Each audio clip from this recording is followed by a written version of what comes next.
Long day, very long day. But hello, greetings everybody. I haven't warmed up much, so if it looks really bad, I'm sorry. But hello, hi. Tell me if the music is too loud. I'll turn it down. Hi Indo, hi Sour, hi Aisha, hi Fizzy, hi Pepper, hi Snail Paw.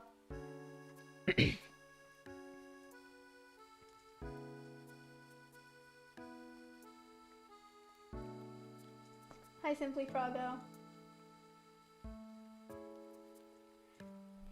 But anyway, yep, so I don't know what I was gonna do today because, you know, of course I'm not caught up on Ode Art, you know, that would never happen, but I thought it would be fun to redesign some characters or just make some ref sheets for characters. I got this one recently from Tulip.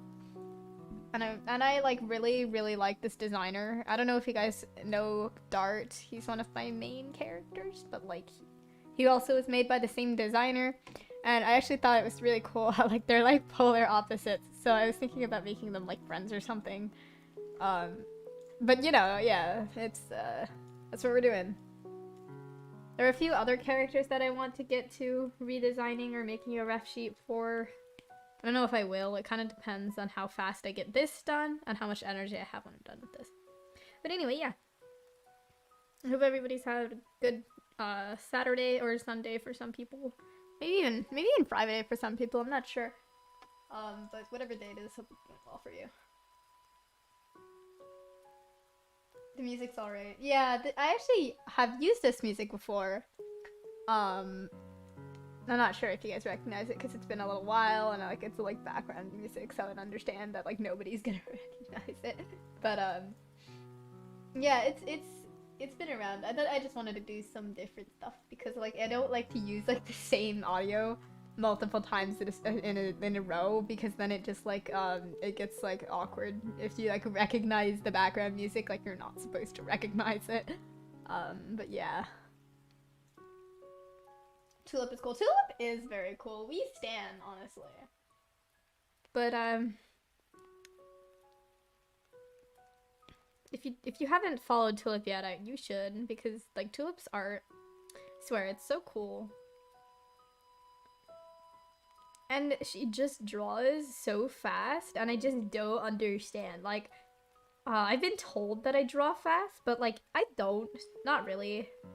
Also, a lot of my art was influenced by this artist. You probably can't tell as much anymore because it was more like an art style from a long time ago.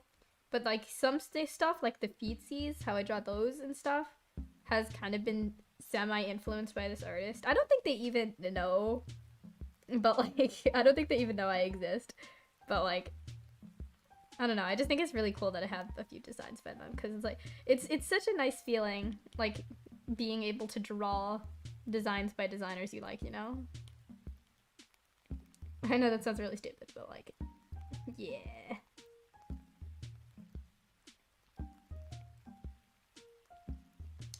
Her style is really cute. None of you, I guarantee, will remember this, but back in my Scratch days, I used to have a much more like simplistic style. Now it's more, not more realistic, I would say, but like just there's more going on with it. But I used to have very chibi style, kind of like this, kind of like this artist's. And of course, it didn't look good. It didn't look nearly as good as this artist's art, but like it was influenced very heavily. And I don't know if I still take inspiration from them. I do, like, cause that's where I built my style on from. But like, I don't think it looks the same as it used to, and I think it looks a lot different. But like, you know, I think you guys know what I mean. Like, where if there's like an artist you used to really like take inspiration from, even if you don't still like your art has like branched off a lot. Like it's just like you still kind of see where you got that inspiration from, I suppose. Like the chibi way I draw bodies, I don't know, I wanted my style to look like that. So like this was one of the first artists like I started to draw inspiration from, because it's like, oh, they have a really nice chibi style, and I just had never seen that before, you know? Like, well, of course I had, but like I haven't seen many artists who just pull it off like this. There's just something so cute about their art style. I don't know what it is. I just don't know, but it's so cute. I felt like I could never get my style in that spot, and like now I have like a different idea of what I want my style to look like, so it's like I don't really want that anymore. But like at the time, I just remember being so frustrated because like I just could never get it right. Like it would always just look badly drawn when I tried to draw chibi.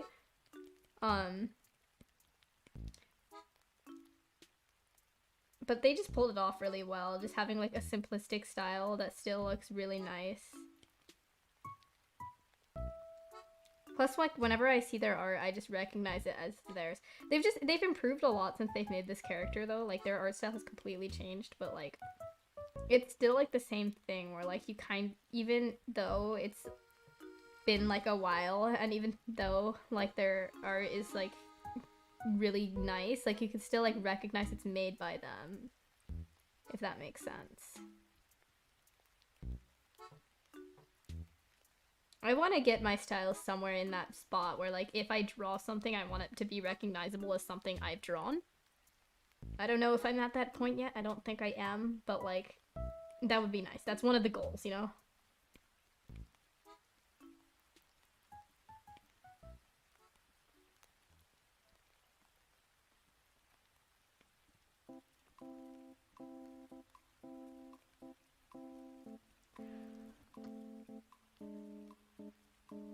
Hi, Qwizz. Hi, Animationish. Oh, bye. See you, Animationish. But always nice to see you drop in. Loving the new profile pic. Yeah, I commissioned it, and I just really love how it looks. It looks so nice. Hi, Taillights.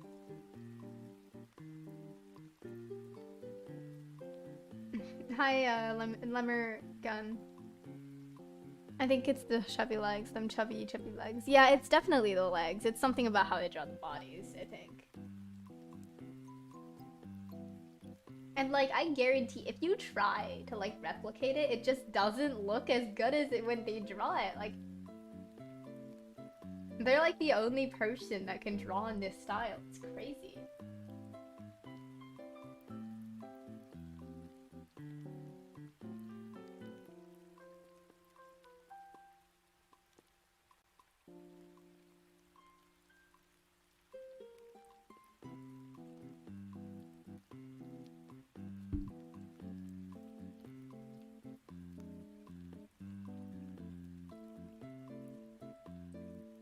I feel like when I'm trying to draw in a more simple style than mine, I always end up overanalyzing it instead of doodling something simple. Yeah, I think that's it. I think all the people who had this type of style, like really simplistic, cutesy style, that like draw quickly and manage to pull it off, I feel like it's just because they have a lot of experience drawing.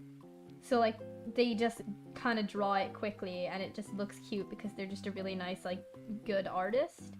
And I feel like it's a lot about like the practice with like anatomy and like, even though it's not going to be like anything like what it's supposed to look like, if that makes sense, because you know it's cartoon art, it's not going to look realistic. It's that they can like, they just have like a really good understanding of where things are supposed to go, which I don't. So it's kind of like, I think I just need to like practice. I think I just need to draw, you know, like just draw a lot. Like, that sounds stupid, but, like, it's, you know, it sounds, like, very basic, but it's, like, I think that's just it. I think that's, like, the key to, like, a nice style. I've been trying new, like, line art brushes. Just random ones that I have in, like, my, Procreate brushes, and I've just been trying them out. So, if it looks different, that's why.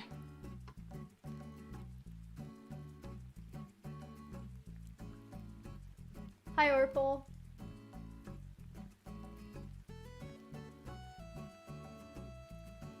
I draw like that, but I don't know nothing about anatomy. Yeah, I think, like, you probably do, but you don't realize you do, you know? Like, if someone asked me, like, say stuff about anatomy, I'd be like, what? I don't know, because I don't. And you know, my anatomy is really bad. I think that's like the worst part of my style. I'm not like trying to criticize myself. I'm just saying like, well, you know, I am, but like, I'm just saying like out of like what I need to improve on would be anatomy. But like, you know, I must know something if like this stuff I draw ends up looking like an animal, I guess.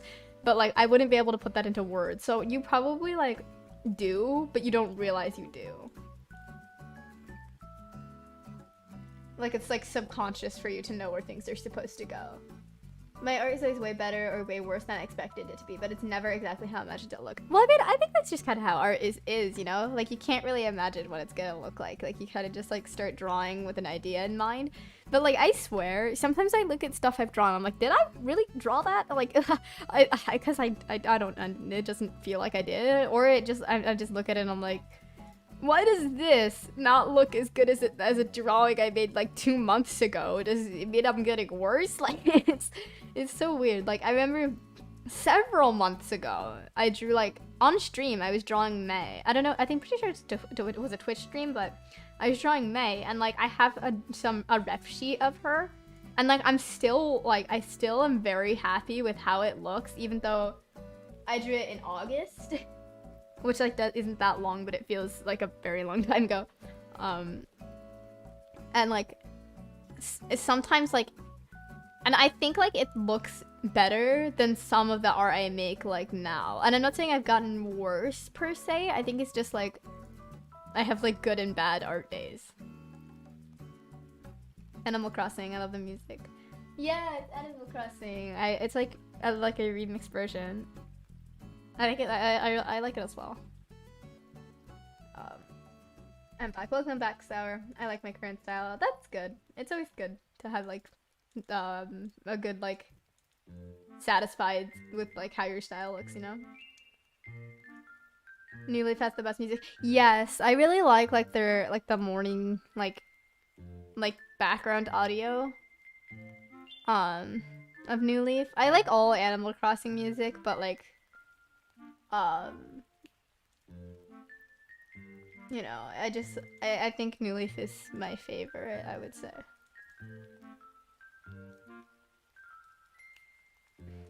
Scrums, yes, Amano C Kismet and is so much better, good, so much, wait, and it's so good compared to most of my art. Like, it just may be just an epic character, but dang, I'm real proud of that drawing.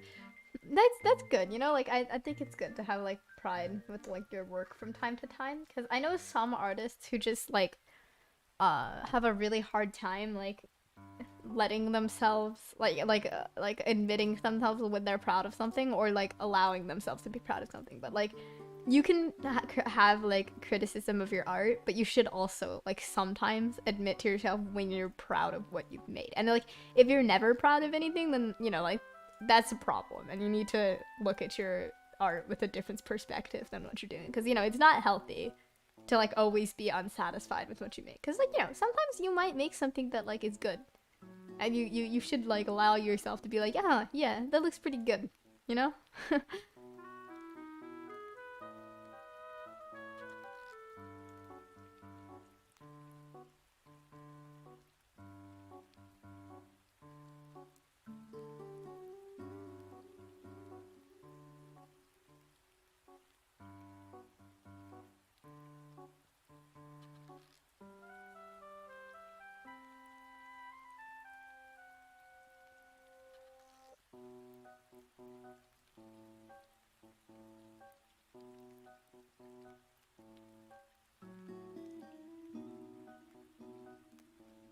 Hello, how's everyone? I'm doing pretty okay, you know, pretty okay.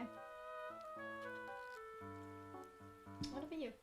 Question, have you ever had a day where you physically could not draw? Like, you sit down with a pencil and no matter what you draw, it does not look normal. Yeah, I don't know. I'm pretty sure that's normal. But yeah, I have that from time to time where, like, I try to draw something and it, like, just doesn't work.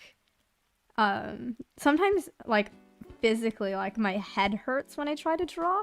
And then sometimes it's not like that. Sometimes I genuinely do want to draw and I just can't. You know, I wish art block picked better times, you know? Because I feel like sometimes, like, I genuinely need to get art done. And my brain's like, you know what? I gotta pull a real big funny moment on this kid. today, everything you draw is gonna look awful because I said so. Lol XD get wrecked ratio rip bozo. And it's like, could you pick a better time? Could you pick a time when I'm on like vacation and don't need to and can't draw? Like, could you do something like that? I think that's why I always have owed artwork. Like that's why I like never am free of every like thing that I'm owing to people. I think it's because like sometimes I try to sit down and like draw my owed art, and it just doesn't work because I'm having like a bad art day that day. And then when I ever like try to go back to it, it's just permanently scarred from just my experiences trying to draw it that one day. And then I can never come back to it because every time I try to draw it again, it just doesn't look how I want it to. So I keep putting it off, and I'm like, I don't feel like it right now, but I do want to draw. So I want to draw something I have motivation to draw and come back to this when I have motivation for it, and I just never do. Hot tip for you if you're having trouble with art hell, owed art hell, do it as soon as possible after you receive the owed art, you know, like the moment someone commissions you, the moment you get free time, just draw it and get it out of the way. If you really do have art block, I can't, just don't bother, but like if you can draw and you're in a good mood to draw and you feel like drawing, don't think, oh, I just got the commission, there's no reason for me to draw it right now, I could just draw it another day, they won't care if it's just a week of waiting. Just draw it. Just draw it when you have the motivation to. Just do it. If you procrastinate, you're just gonna lose the will to draw it more and more. And then what you're gonna feel like doing is just taking on more owed artwork instead of getting done with like what you put on your plate earlier. You know? I don't know, maybe that's just me from having like procrastination habits. But like that's how I feel about it. It's like when I don't do it immediately, I just don't do it ever. And you know, like you don't, and that's kind of sucky for future you, because you're gonna have to refund that person if like they commissioned something and you didn't do it. And it's even worse if they did like an art trade with you, because then you physically can't refund it and you just do have to do your side, because like, I mean, they probably will be understanding, so like don't be afraid of telling them, hey, I can't draw this. Can I cancel my side? Because, you know, they're probably not gonna have a hissy fit because they didn't get artwork, but like, you know, it kind of depends on the person. But even so, like, future you doesn't want to deal with it, and neither does present you, so just do it now.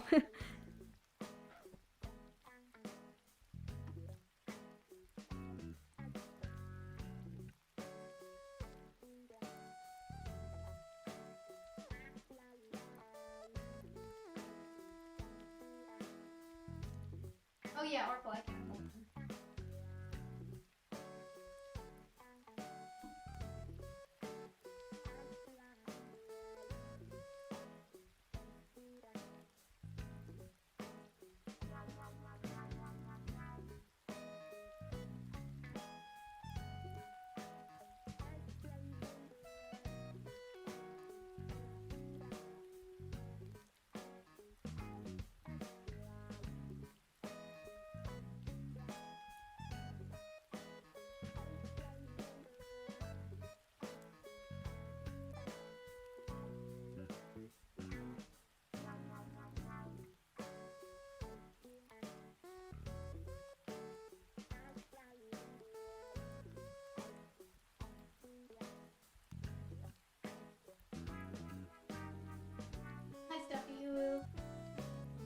I'm somehow always have to draw. That's really good.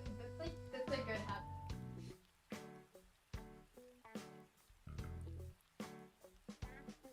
One of them was from like 4 months ago. Yeah, I know what you mean. Like, there's a commission I've been working on over the duration of months, and like at least I've been somewhat consistently working on it. Like I have been adding to it, but like that poor person, you know, they just want their art, and I'm just like here dragging out their time.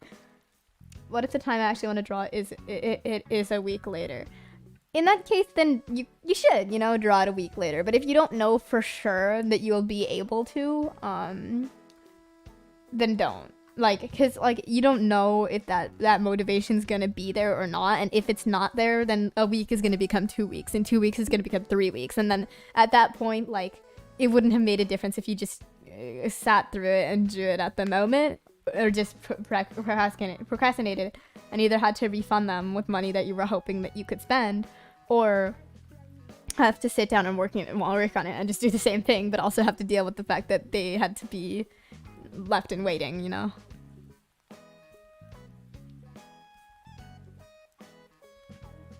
Yeah, I usually draw every day, and I've actually only come to that realization recently. Like, I was recently thinking, like, damn, I really have, like, no art to post, and I was like, but I kind of think I've been drawing, like, every single day, you know? Like, that's actually pretty good, you know? And I agree with you, like, sometimes my art just looks better than other days, you know? Sometimes my art one day just looks bad. And, you know, if I'm having that kind of day, what I do is I just, like, fill in free-to-use bases. And it sounds stupid, but sometimes I just use my own bases. Like, I make them, and then I just leave them in a canvas, and I come back to them a day I don't feel like drawing, and I fill them in. Because then I don't have to do, like, the line art or a sketch or anything, I just have to do coloring. And I find shading and lighting very relaxing, so, like, that's my favorite part of the drawing. So, you know, like, I'm, like, happy to do that. And I think that, like, at least I get some art posted, and I get some art in during the day. Plus, it's if I use other people's bases, of course I won't upload it to any social media other than maybe Toy House just to put it in a gallery. But like, if it's my base, you know, it's my artwork. So like, if I'm having a good line art day, then I'm thinking like, I have an extra minute. I should make a base for me, and then I just like fill it in another day because it's like it's still my art, you know. And chances are it won't look that bad because the line art isn't recent. So it's like it's from a day where I was feeling good about doing some line art. I feel like line art is either a drag, like completely, or just really fun. I don't know why, but it's never in between. Like either I'm having a day where I just don't want to do line art and I don't want to put up with this, or a day where it's just like really relaxing and I'm having a lot of fun with it. And today I think it's like, I am enjoying doing line art today, but like, damn. Like sometimes I'm just like, God, why? Like sometimes I just want to get it done as fast as humanly possible. And sometimes I'm having like good sketch days and bad liner days where I make like a nice sketch and then I do the liner, it looks terrible. And sometimes it's the other way around where I just am really excited to get done and do some liner, but then I can't make a nice sketch for some reason. Even if I get like a reference open, it just doesn't work. And I never know what to keyword my references. I know I'm like rambling here, but like whenever I'm like, you know what? Like sometimes I bring this up to my friends. I'm like, I'm having a kind of bad liner or sketch day. I don't know what to draw. I don't know how to get started. And they're like, look up a reference. That might help. And I'm like, what do I look up? And then I just look up like very artwork. And then then for some reason I just can't find something that works that specific day. But every other day it's like, oh, I find all kinds of like cool artwork that I'm like, oh, I would like to make something inspired off of this, and then I forget to save it, and then I can't come back to it. It's like, why can't I just find good references for myself when I want to?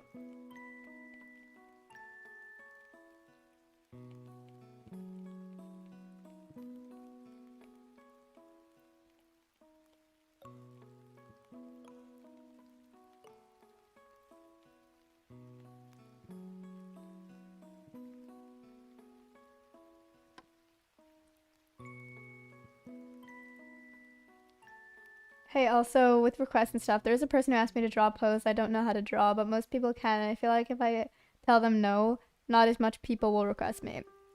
So here's the thing about art requests. They're requests, and you don't have to do them, and you shouldn't do them if you don't want to. And, like, if less people request you, then it will. And, like, here's the thing. It's very rare for people to turn down an art request. I mean, if you, like, I don't mean to, like, promote, but, like, if you have a, like, if you're in our Discord server, if you were to just, like, ask, does anyone want an art request? I guarantee multiple people would respond. And that's not just my Discord server. I'm saying, like, a lot of people are down for free art, like, whenever. And I agree with you in the sense that like I like to do art requests sometimes because it's like I like to draw different characters and sometimes I'm in the mood to draw, so it's not like negative for me to not draw for money that day. It's just like, oh, here's a drawing I can get out of a cool character I haven't drawn before, and now there's something exotic and unique on my social media post. Like, you know what I mean? But you shouldn't feel the obligation to draw something, and if someone's really specific with an art request, then that's a shame on them, you know?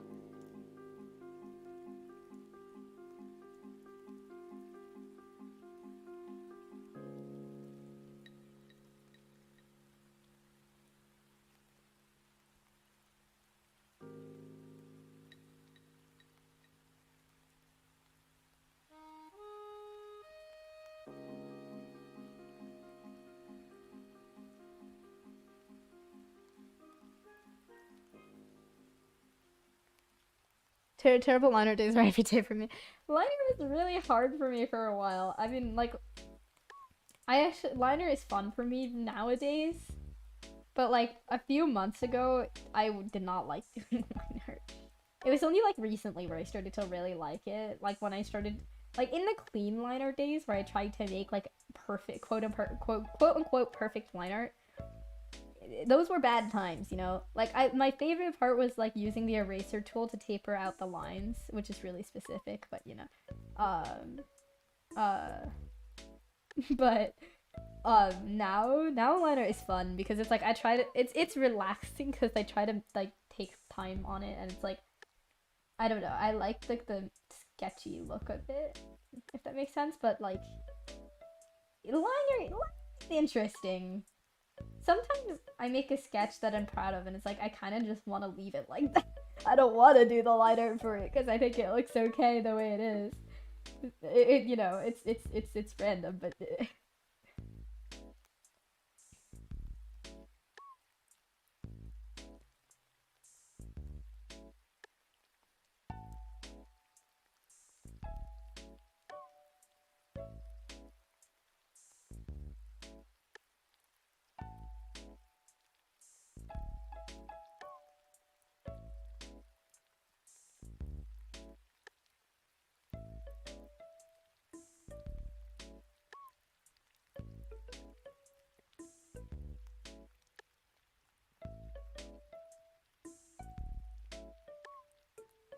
your streams are really motivation build to draw. Oh, that's nice. I'm glad you guys are getting stuff out of it.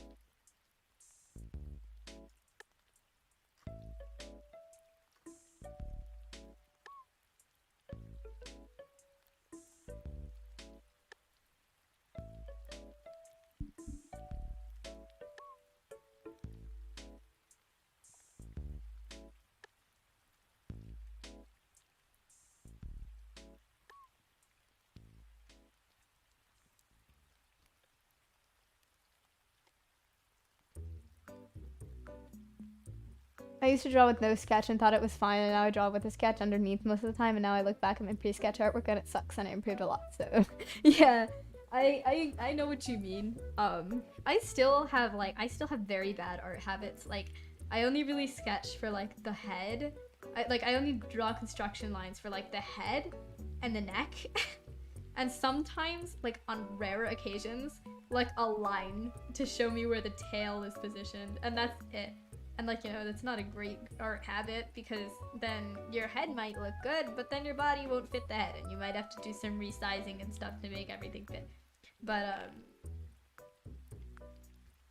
yeah, I know what you mean. Like, there was a time where like my sketches were even worse than that.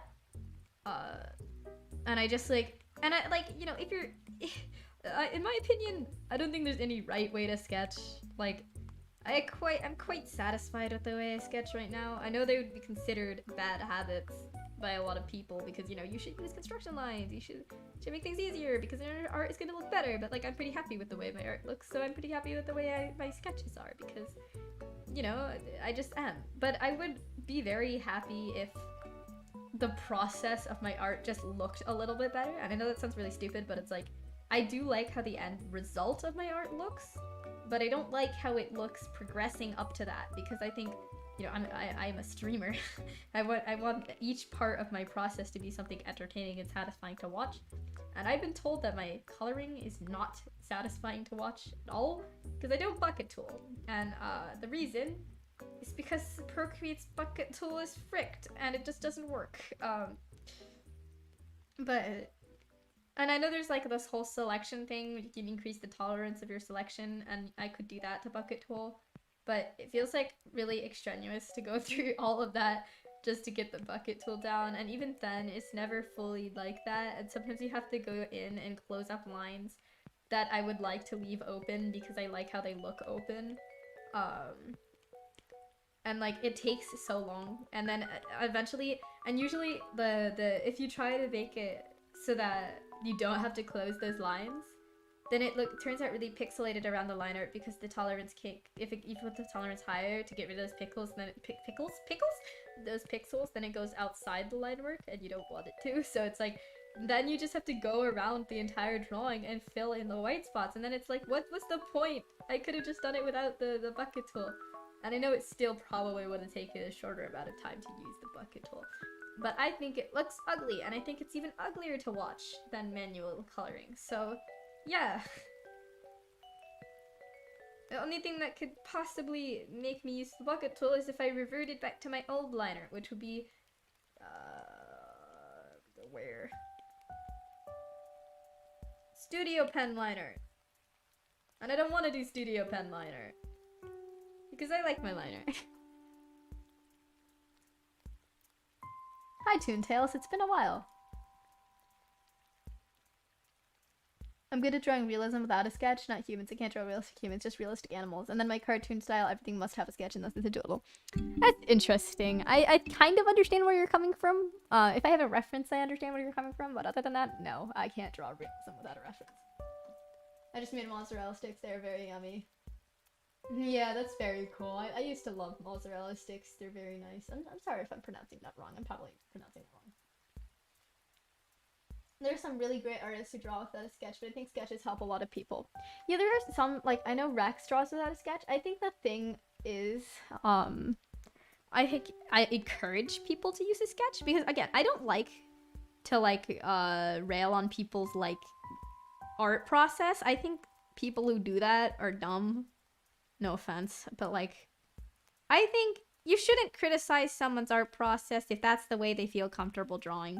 And there's no right way to draw. If there was a right way to draw, then like everybody would be drawing the same way and all art would be coming out the same. But all art looks different, and the reason is because everybody draws differently. But I highly encourage you to use a sketch, because if you don't, it's gonna be hard for you to make your liner. There's gonna be a lot of resizing involved. And I know some artists just they're just really naturally talented, you know, and they, not just that, they've just done a lot of practicing. So it's like they just can draw without a sketch and make their art look good. I just think it might take you less amount of time if you use a sketch. Which is why I encourage that. But, you know, you do you. You do what you want to do. I'm not a professional, obviously. So like, it kind of like just depends on what you feel comfortable doing. So I'm not like here to like tell people how to draw. I think that's way too normalized, where people go to like artists they look up to and they ask them for like advice, and the artist tells them like everything they're doing wrong with their art process. But like there is no wrong. That sounds like super like corny and like, oh my god, Qwizz, just come on. Like it's true. Like you can't tell an artist your sketch process is wrong and you should be doing it this way, because that's not true. That's not how art works.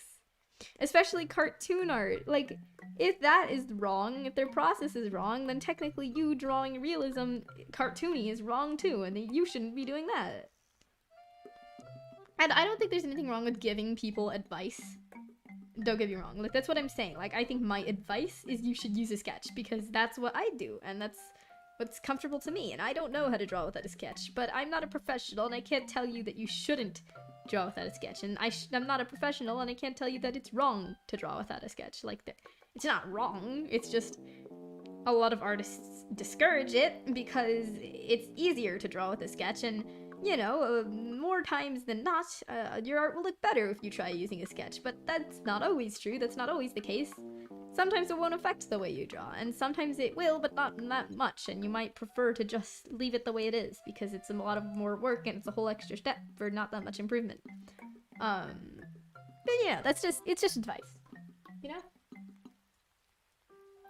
I'm gonna decorate my Christmas tree and hang with my family. Bye, Qwizz. Talk to you sometime. See you, Taillights. Hope you have a good day. Also off topic, but I'm looking at the holiday card project on DA right now, and since I've never been on DA before, I never knew about this project, and it's such a sweet project. I want to make a card now. I saw that on my phone notifications, but I don't know what it is, so I'm immediately opening DeviantArt to check it out. Oh, that's so cool! That is really sweet.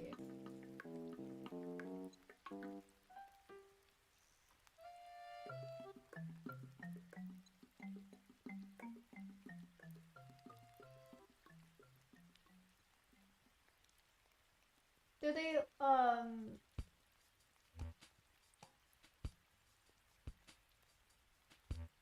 do they have to be anything specific? I'm like reading through the thing, but there's a lot of, there's a lot of words. But I kind of do want to do this now. That's a good prompt. I do want to do this. Fire Alpaca has a good bucket tool. Its expanding works, but like Procreate is a little different. I think just because Procreate works a little differently than Fire Alpaca does. And I actually adore Procreate. I love how Procreate. I'm very satisfied. Like, this has definitely been my most like favorite art tool I've ever used, but you know, it has its cons like any other program. The first program I ever used was technically it was Scratch, but you know, the first real program I ever used was Krita. I know some people call it Krita. I don't know which way is right. It's probably Krita, but I call it Krita, so I'm sorry. But that was the first program I ever used, and I don't know why I used that program. And if you use Krita, then good for you. You found a way to make a program work, but for me, it did not. And that's because Krita is laggy, and maybe that's because I used a very old computer on Krita. And, you know, I kind of killed that computer by mistreating it when I was younger. But, it did not work very well for me. I found it very laggy, very annoying. The brush would always drag, meaning it would, like, lag on while you were in the middle of using it. Like, during a brush stroke like this, it would lag. It would lag, and then randomly your brush would go up like that when it came back. And it was so annoying. Because, you know, if that happens, you can't just undo it because it undoes the entire stroke. You just have to erase it, or you just have to undo it and start all over again. And it was so frustrating. I animated there. Some of you might remember when this used to be like an animation channel and I made like map parts all the time. Those were mostly made on Krita. I started using Flipperclip somewhere along the line, and that's when I got my first actual Apple device, first tablet.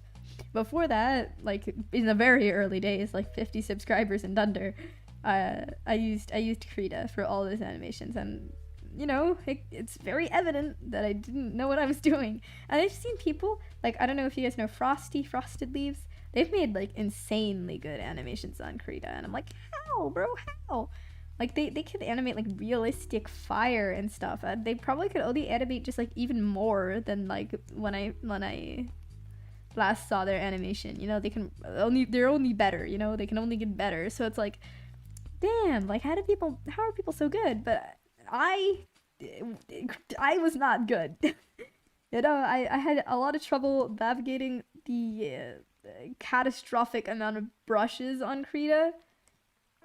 There are a lot, and in my opinion, they're not well organized, and that isn't the software isn't well designed in where they put them. Maybe that's just me. I know some people might like how the interface looks, but I didn't. And I know you could have modified it in settings, but settings are hard to use in any program, and especially in things like art programs or editing programs.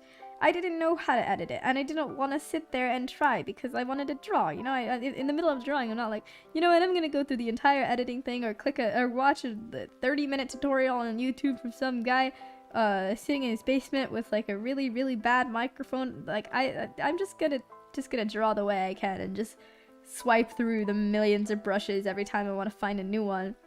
I just think like the way Procreate has it all sorted is so much better once you find your favorite brushes. And everything they added, the recent thing, that's even better. Now once I have recent, I don't need to use... I know some people use a lot of brushes, but you know, these are the only brushes I'm ever gonna really need. And if I ever need more than that, I can very easily locate them. And it's rare for me to need something else. Honestly, I could probably be just fine with this Surfer Lighter brush, sketch brush, dry brush, and blender. I could be fine with just those. And like, you know, with Krita, it's like, it's the same thing. You know, you'll find some that you like the best, but sometimes you'll lose them because for some reason when you like close the app and open it again, it doesn't default to the last brush you were using. So then it's just some random brush again, and you have to look through everything to find that brush you used a day ago, and some reason it's gone now. And it's so annoying, so annoying. Massive props to anyone who managed to figure out Krita and like make really nice artwork on it, because I know you guys exist, because there's so many people who make beautiful art on Krita. It's like, I could never. Qwizz, hello. Hi, the Shamanite. Sorry if I pronounced your name wrong. Wait, you're what was your nickname? But you're from France.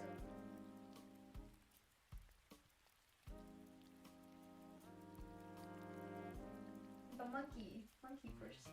They got the monkey emotes, and that looks magically good.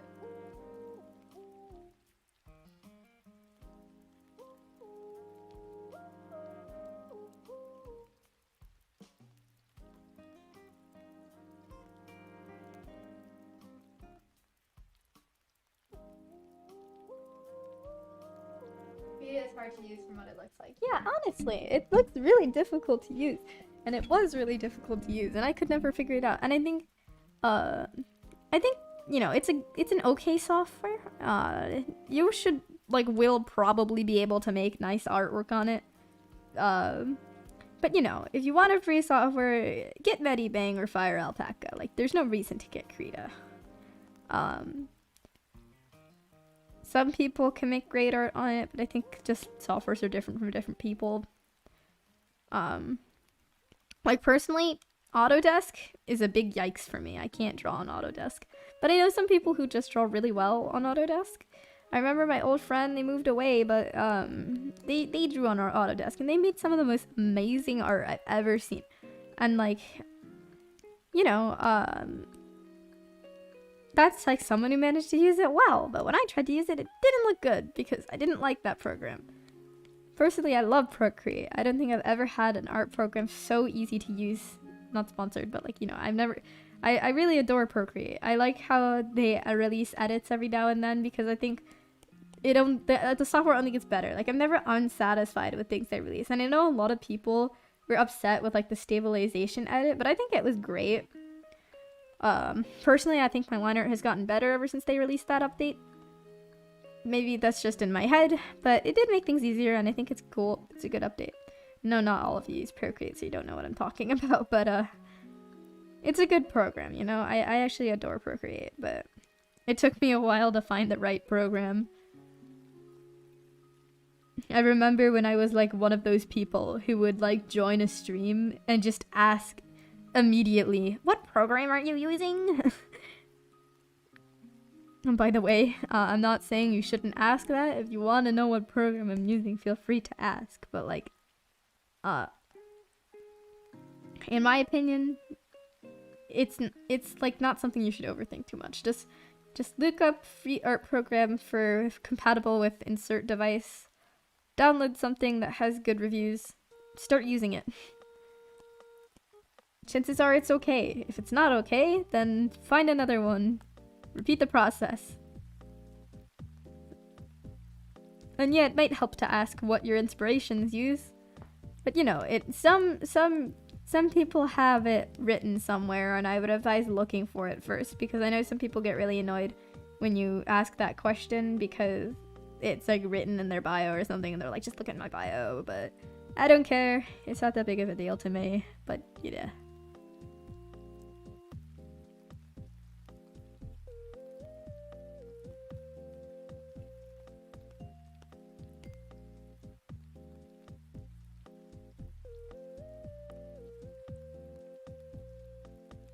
Anyway, this awkward silence is a perfect time to self-promote my Discord server. uh, it's a really friendly community. It's a little chaotic, but you know, that's usually only in voice chat. Outside of voice chat, it's very chill. It's actually quite, like, I actually really like the vibe of the server because it's like, there's a lot of people in it, but somehow it's still really chill and like not crazy active to the point where like every day you're scrolling through general chat trying to catch up and you feel left out. No, it's not like that type of server. It's like, the conversations are very chill, and while the server isn't inactive, like there's usually people talking every now and then, you could kind of jump in at any point without feeling awkward. It's a good server, and we voice chat like every single day. Like literally, you could just ask anyone want to play Jackbox, and like a million people will be like, yeah, hell yeah, and like. The voice chats are a little weird and chaotic because we're just crazy like that. If you don't like cussing and you don't like the chaos, then just don't join. But I'm just saying, it's a good server and you should consider joining because we love this server.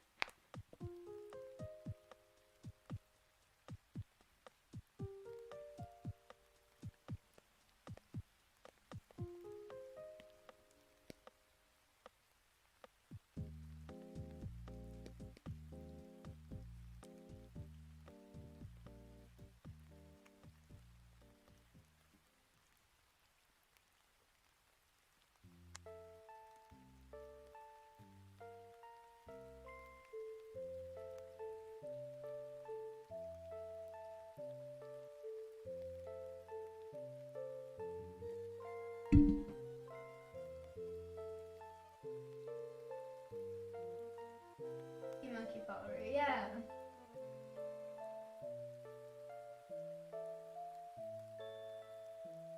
Yeah, you should be. That's a good nickname. I paint. Not much. We've just been drawing and showing. The usual.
I like the expression. Thank you.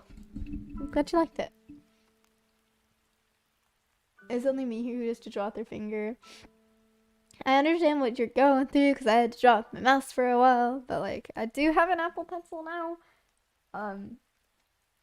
Honestly, if you're having like trouble with like not being able to use like resources that you would really like to be able to use, first thing, you're probably overthinking it because I know some people who can make really banger drawings with just their finger, but I understand what you're going through. So my advice here is just play the waiting game. Most parents, like what happened with mine was like at first they did not buy me a drawing pad for like a few years. I drew for a few years without one, but then they kind of saw that I drew a lot and it was a big part of my day. So they were like, I guess I'll get them a drawing pad. And you know, that I started out with like not that great of a drawing pad. And I've actually gone through a couple over periods of time. Now I'm very happy with just my iPad. If you already have an iPad, then that's like hundreds of dollars that you don't have to ask your parents to use. That's step one, just ask them for an Apple Pencil now. Honestly, for a while, actually not even like a long time ago, like this was recent, I shared my Apple Pencil and tablet with my mom. She used it for work, I used it for furry art. And you know, it wasn't fun. I did not like sharing it with someone because, you know, it wasn't terrible. I'm not a very mean person, so believe it or not. So it's like, yeah, sure, you could use it, why not, type thing. But like, it was also kind of annoying because sometimes she would need it when I wanted to use it. Sometimes I would be needing it when she wanted to use it. And it's like, you know, it's not the greatest thing in the world to share it. But, you gotta do what you gotta do. And you'll realize over time that you're going to get accustomed to like the handicaps, I guess, you have on your artwork. And then you're gonna be able to make like nice art with it. And once you finally do get the things, like the resources that you do want to use, then you'll be like pleasantly surprised. You know, you'll just be like, oh, huh. Guess I didn't realize how hard that was for a while. Because you got really used to drawing just with your finger, or just like, with a laggy ass computer or something. It's just like when I first got a desk quite recently, like about a year ago. I used to game on my bed, again on the shitty laptop that I mentioned earlier. And you know, I am so surprised that I even managed to play games on that. And like, then I got a desk, and I was like, huh, well, this is better. Hi, Spiciest Gecko, thank you. I'm glad you like it. Appreciate that. It's been like 2 years outside of May where I made something serious. I should try working on more things in 2022. Yeah, it's a good resolution, you know? Last year I did not get a lot done, so like I understand what you mean. I think I did alright, you know, like, cute reminder for everybody. December is almost ended. Well, not really, but like, you know, the year has almost ended. So it's time to make the little graphs of art from every month. The improvement graphs. Remember? The pal is so pretty. Oh my goodness. I didn't choose it, but no, thank you. I do really like it. Like, I'm very happy to have this character. Yeah, it makes sense for parents not to buy something expensive for their kids who might get bored of drawing the next day. My first device I had to buy myself, and the second device as well. Exactly. So I don't actually have shame for the parents. Like, I'm not saying like it's bad when parents do that, where they don't like, sorry, I'm opening a can of soda, so it's like annoying, but I understand why parents do that. And while it might suck for you, because you're thinking, huh, but I do want to draw for a long time. And you're upset because you want a drawing tablet to make things easier. But for them, from their perspective, it's that you just picked up a new and expensive hobby. They don't want to buy you something that's gonna sit in your room collecting dust, and they want to make sure that you'll use it. And if you show them that you will, then they'll probably be satisfied with their purchase. But if you don't, then they'll probably never buy you anything again. So, you know, I literally draw every single day. I'm bringing my tablet to school, which, you know, like, obviously I wouldn't do that if I didn't draw that much, but I actually love drawing so much that I did that, because I'm risking breaking my tablet or losing my tablet because I want to draw during my free time and draw as much as possible because I like to draw. And it's not so much improvement that your parents are looking for. It's probably like your actual dedication. Improvement graph, interesting. It's not like a graph, like a trade offer graph, not a stonks graph. It's like this thing that I've seen all over the internet every December, where people make like a little like thing, and for every single month of the year, they give it a little box. And in each box, they put a drawing that they made in that month. And then you can just like see the improvement over the year, you know? So like I would scrounge up a drawing from January, for example. I'd put it in the January box. And then, you know, you would see how my art changed from January all the way up to December. And like, it either makes you feel super accomplished or super depressed. Either way, you know, it's fun. Hi, Yuki. I'm working on one of those myself, actually. I just have no clue what to draw at the end of the crazy year. Yeah, I know. I always overthink, like, the last drawing.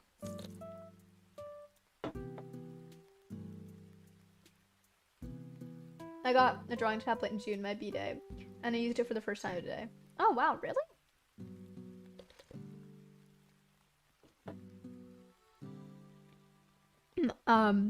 My first expensive tablet.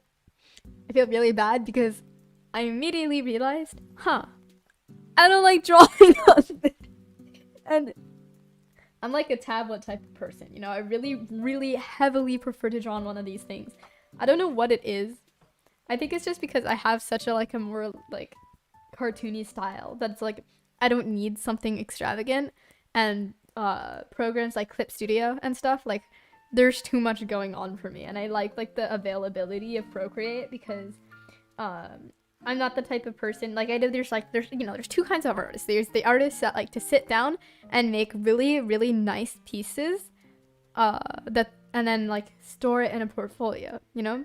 And then there's people like me who make like pretty quick stuff that takes like an hour max and do a lot of them every single day, you know? And just like, I don't like doing that on a computer because I feel like it's too much to like open set up the whole laptop and get a bunch of space for it and sit down and draw. I like the convenience of the tablet and I like how it feels to draw on it. And you know, I learned that the hard way because expensive tablet is sitting in the corner useless. I was gonna do a giveaway for it once I become like 18.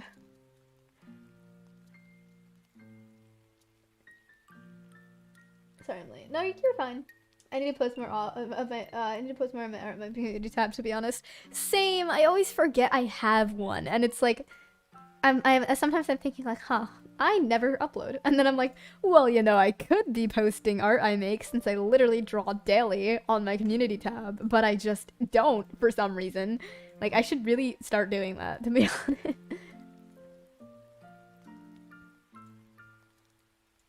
It helps me to keep track. Yeah, definitely.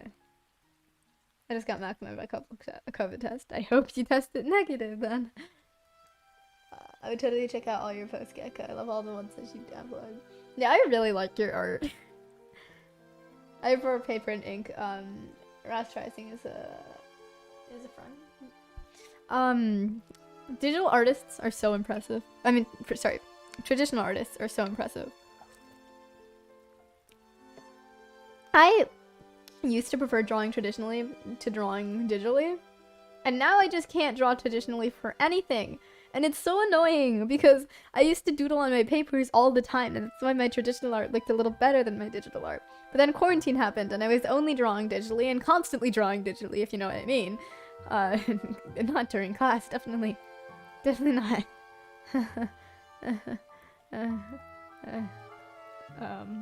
But yeah, I was constantly drawing digitally and never drawing traditionally. So then I came back from quarantine, got back to school, had the impulse to doodle on my paper, and was very, very, very, very not happy with what I was looking at.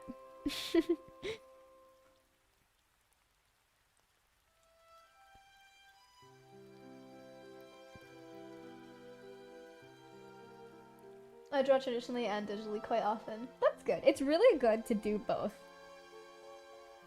Like, it's a good habit to build. Who's next? Who's our next victim? This one, yes! I'm so excited to redesign them, bro. It's a Fruit Loop on its ear! That's so cute!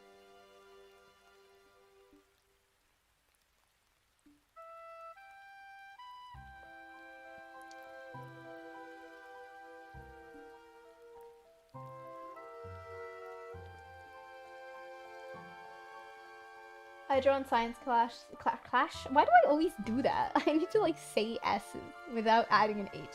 I draw in science class and French class every day of my life because, oh my god, they're so boring. They're such boring studies.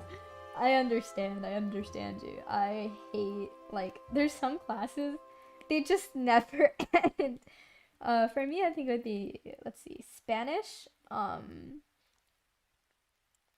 guess maybe English. I feel like English kind of goes by because she always has us working on things. I don't particularly like English, but, you know, at least I don't feel really bored. But Spanish, social studies, or history now, I guess. I don't care about State Farm, believe it or not.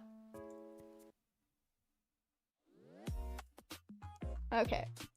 I'm like checking the list of my classes because I guess they're so boring that I forgot they existed. Hold on. Okay.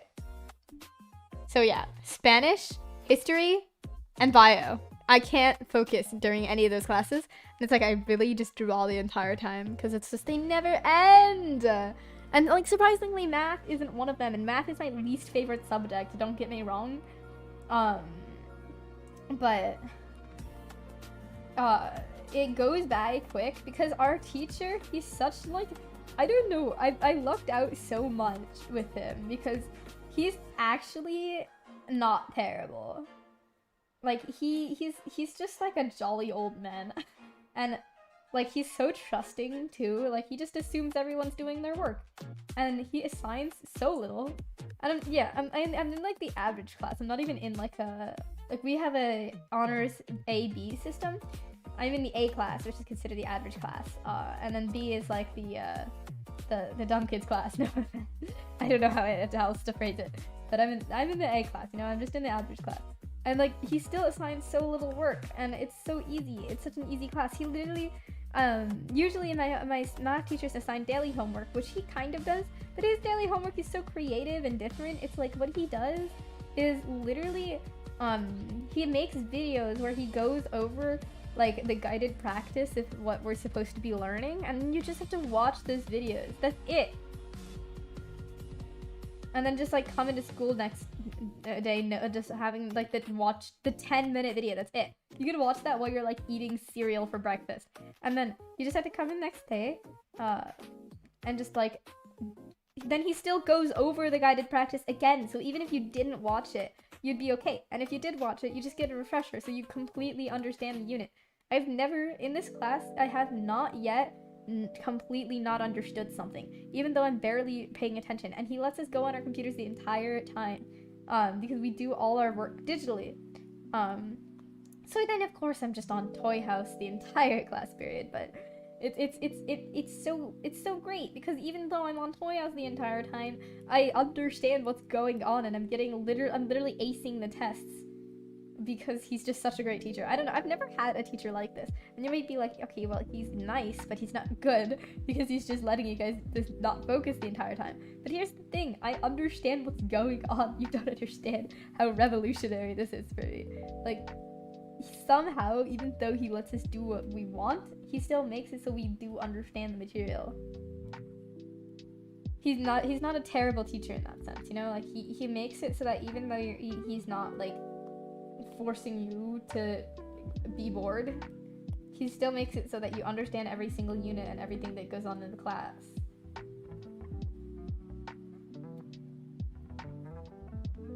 But then you also get the benefits of taking a medium difficulty class, you know, because you're not even taking like the classes that are intended for people who learn slower in that subject. You're literally taking an average class, so if you're learning the average amount, it's not even. It's a great deal, you know. He's a great teacher. Hi Qwizz, long time no see. Oh yeah, Storms, it's been a really long time.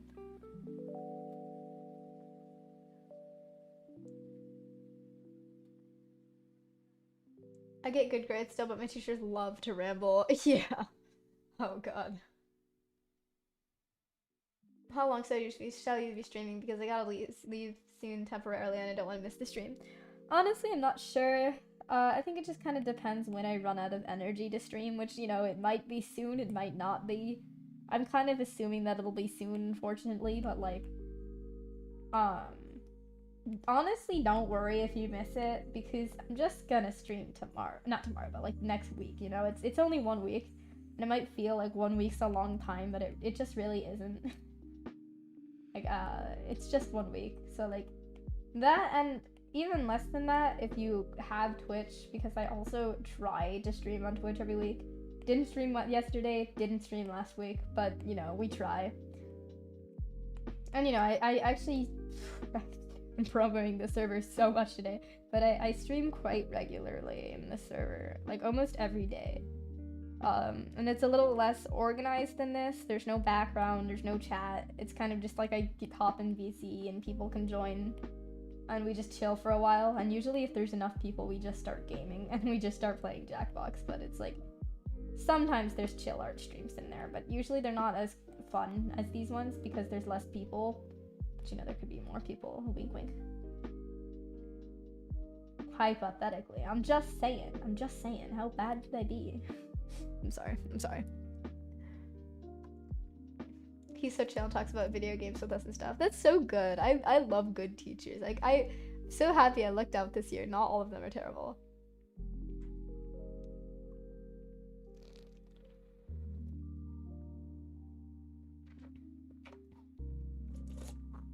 Like, my math teacher and my history teacher are amazing. I'm pretty happy with my band teacher. And my Spanish teacher is so upbeat and she's so nice. It's not her fault that her subject is boring as hell, but like she's very nice. So she's like the best teacher I could have for it. You know, like she makes it as fun as it could be. Phys ed, everyone hates phys ed. Drawing is great. My drawing teacher is great. The only teachers I don't like really, really, really don't like, are my English teacher, and bio teacher. And I'll introduce them to you guys because I feel like rambling today. So, my English teacher, you know, she's Miss K. We love Miss K. She's a joy. It's really easy to get on her bad side, and she doesn't accept late work. And I hate teachers who don't understand accept late work. And you're probably like, Qwizz, listen, it's a blessing for teachers who accept late work, but you shouldn't be upset at the teachers who don't, because it's their job, you know. Then if they don't want to accept it, that's more on you. Stop handing in work late. And I get you. Like, I understand what you're saying, but respectfully, you're wrong. But no, like, I think her problem is she assigns work that she doesn't care whether you get done or not, because a lot of it is busy work and it doesn't matter. And I think she's really unclear with what's assigned and when to do. And even if everybody in the class forgets to do an assignment, she still doesn't bother with, like, excusing it. And I don't think she has to necessarily, because, you know, again, that's on the class for not doing it. But sometimes she makes it so unclear, and it's on her because the class couldn't understand her, like, with what she was saying with due dates and stuff. We use Microsoft Teams for everything now in our school, and she assigns the work sometimes on Microsoft Teams as an assignment, but then she puts the due date different on Teams than what she said in class. So it's like, she'll be like, in class, oh, it's due on Friday, but on Teams it'll say it's due on like Saturday, and then everybody hands it in on Saturday, because, you know, how are we just supposed to remember everything she said in class? And if it says Saturday on the website, or not website, but on the app, and we're like, why should we have any reason not to believe that it's on Saturday? Because, like, literally, she assigned the thing. She put the due date there. If she put it, we're not gonna assume she put the due date wrong. She assigned the assignment there. Why would she put the wrong due date? Why would she do that? I remember in the first week of school, we hadn't started reading our, like, books yet. Like, now we read books. I'm reading Lord of the Flies right now. But in the first week, she assigns short stories, right? And it was the first week of school. And what we were supposed to do was read them and then answer questions on them. And there is one due every day or every 2 days, I can't remember, but the one day I didn't know we had one to do, right? I couldn't really tell because she didn't post any messages on Teams, and I couldn't remember what she said in class. And I checked, and there wasn't a message. There wasn't not only was there not a message, but there wasn't an assignment on Teams. So I was like, why would she just not assign the assignment if she expected us to do it? Like, that just makes no sense. If she wanted us to do it, she would have assigned the assignment, right? Wrong. I got in trouble the next day because I didn't do it, and at the time I didn't realize that she didn't accept late work. And immediately my grade dropped. Not only that, when I got into school, she asked, did you read it? And she literally said, I'm not accepting no as an answer because you were an honors English student and you should have read it. So what do you think I said?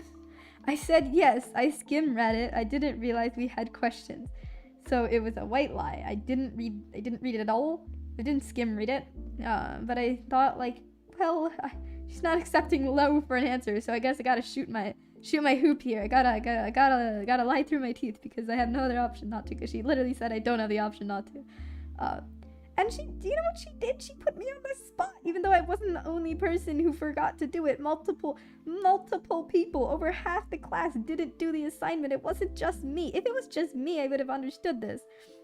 But this woman put me on the spot, and she said, summarize the story. And I stared at her, and my heart, like, it just straight up died.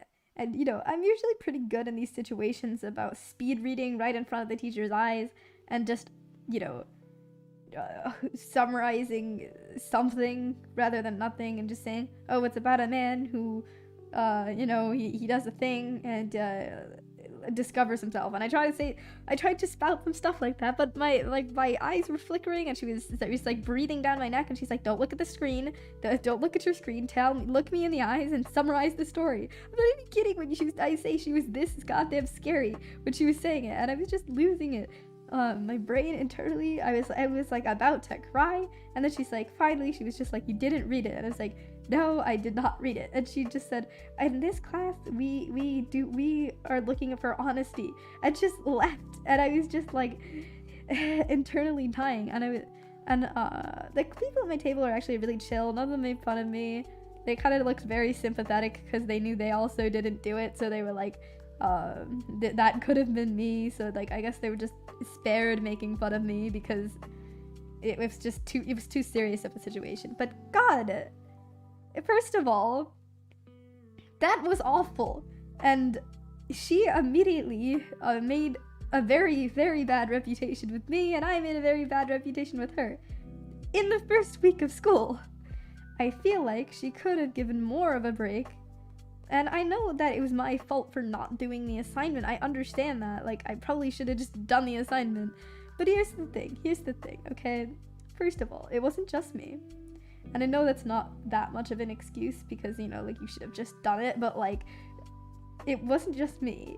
And it was the first week of school. I didn't understand how things worked. Like, to talk so many points and immediately scare the living shit out of me immediately into the school year is just really uncalled for. It's really singling out too, considering nobody else had to summarize this story, even though nobody else, well, a few people did it, but like nobody else, not most of the class did it. Like, considering most of the class didn't, like, why me? Why me? Not to mention, I'm like the only person in her entire class that participates and like raises my hand. And like, damn, gotta single me out like that. And I get that I lied and that was kind of on me. I probably should have just told her I didn't read it. I'm sorry, I won't have it again.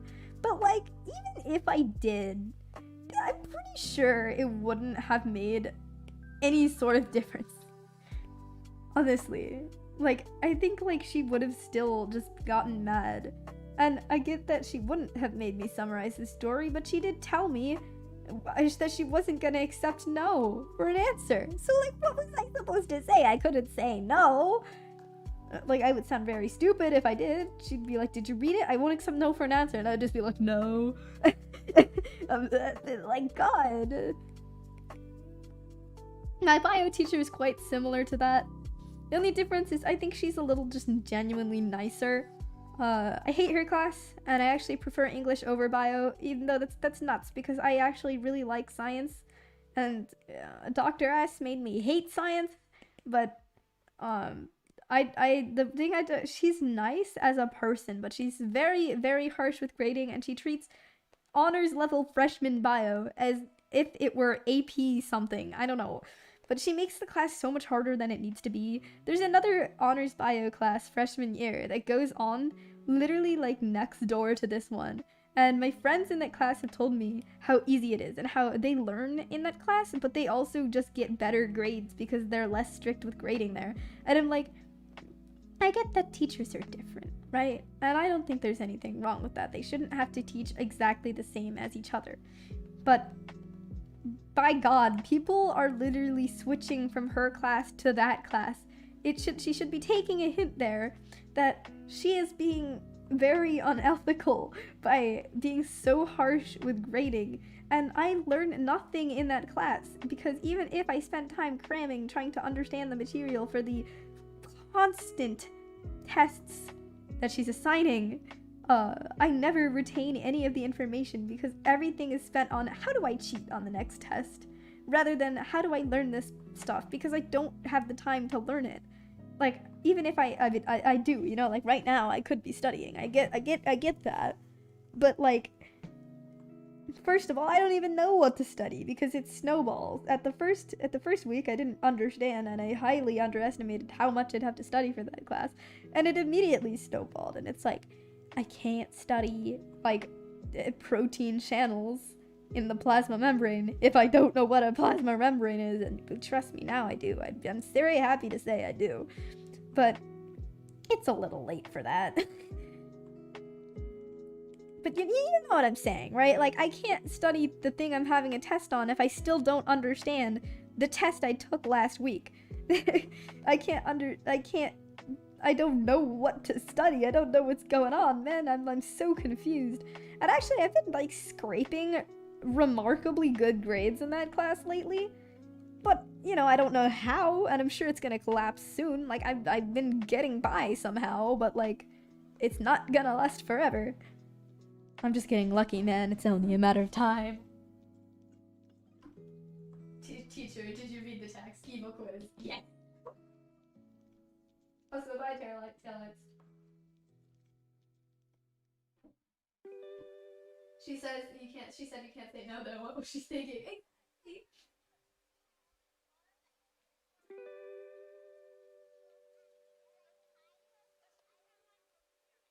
But hello, Sam.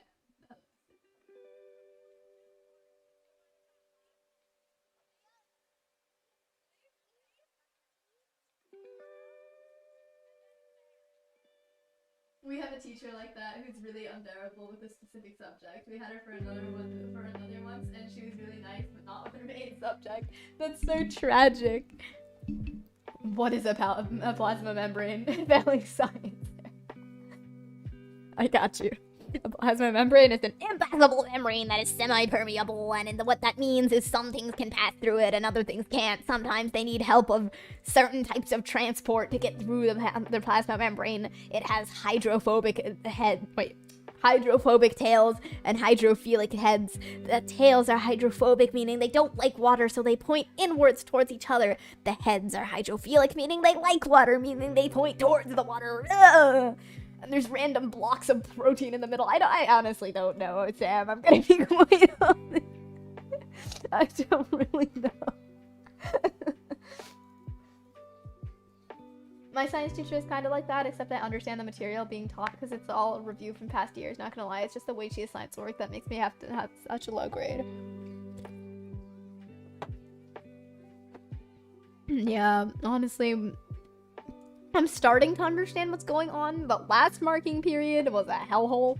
I have an 89.70 in bio right now. To be fair, the new marking period just started. There are only 5 assignments in our grade book right now. I got a 9 out of 10 on one, a 10 out of 10 on the other, a 7 out of 9 on the other, a 9.5 out of 10 on one. 9.5? What did I do wrong? And an 8 out of 9 on the Qwizz. So, you know, they're pretty okay grades. And I have a solid 80 in history because there's only one assignment in it, and I got a 4 out of 5. Got an 89 in English. There's 4 assignments in the gradebook though. I got an 85 on the grammar assessment. I got an 100 on my journal. I got another 100 on another journal. Then a 91 on a presentation. I got a 41 out of 45. I don't know how the fuck I did, but like, you know, there you go. 98 in math, you know, I'm fucking rocking this. The only reason I don't have an 100 is one thing I just didn't do because I didn't feel like it.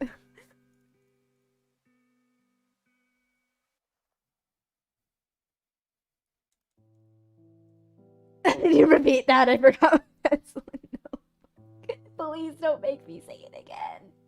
I have an A- in that class, so not that bad, but one of my lowest grades, if it's not my lowest. It really bothers me how strict she is with my writing style and the way you explain things. Yeah, honestly, A- I would be very happy with. Like, I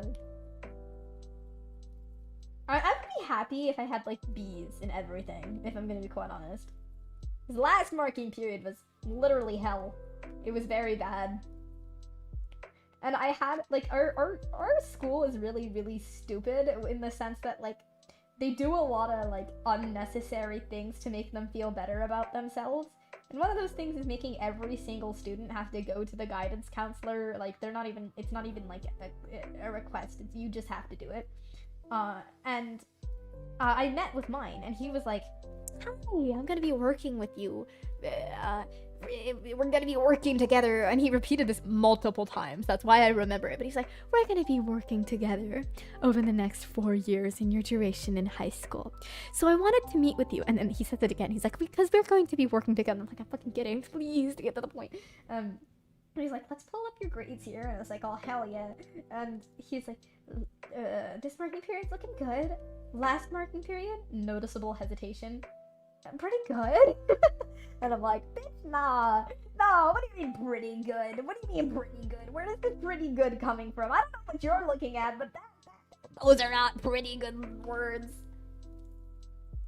Quizzical, we're halfway through the marking period. Nah. Why have the teachers not assigned anything yet? Like, I'm happy because I have pretty good grades and everything, except the 41 in Spanish. But I'm probably pretty rocking the grades right now. But like, what I think they're gonna do is like the same thing they do like every other marking period, is do nothing for half the marking period, then randomly assign a shit ton of stuff in the last week of the marking period. And then they're like, "Oh, gradebook closed on Tuesday. If you don't submit everything that you haven't submitted yet, then I'm gonna give you a 40 in Genesis. Rar, X3 nuzzles pounces on you. Ooh, you're so warm." Instead of being a science channel, can you become a sci-fi aesthetic channel? No, we're being both.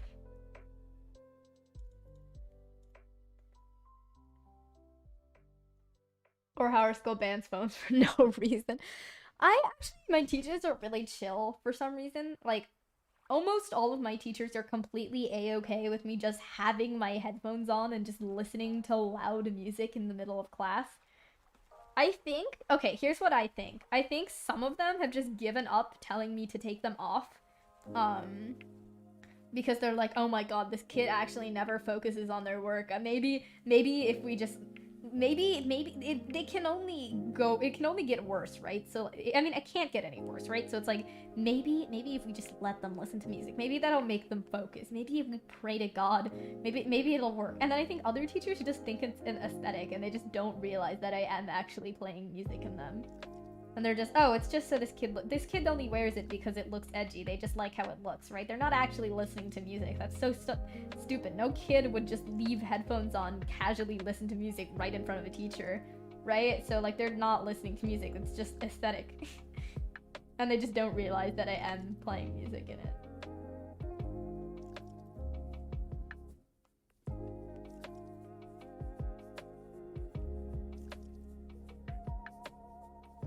And then some of the teachers do make me take it off. Like my Spanish teacher makes me take it off. Obviously I can't wear it in phys ed. I think that's it, honestly. And I guess in band I can't wear it. I tried wearing it in band and it was going so well until like my other band teacher walked in and like pulled me aside and told me I should probably take it off. But I'm gonna try again. Bio, she used to force me to take it off, and now she just has given up. I like how you draw wings. Thank you. Yeah, we're a science channel. I'm gonna be educational.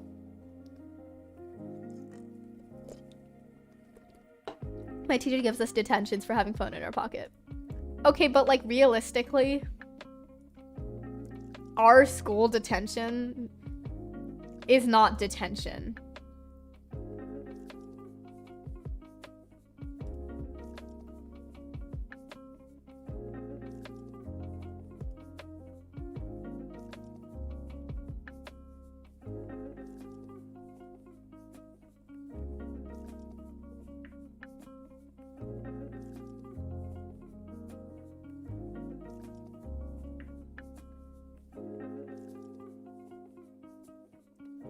Languages should be learned without music. Okay, fair, but like, if we're just doing a worksheet, I don't understand why they force you to take your headphones off. Like, okay, here's my thoughts. If a kid listens to music during class and they miss your instructions, that's on them for choosing to wear them.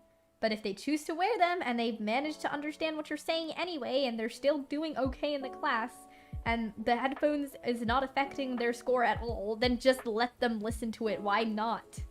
You know what I mean?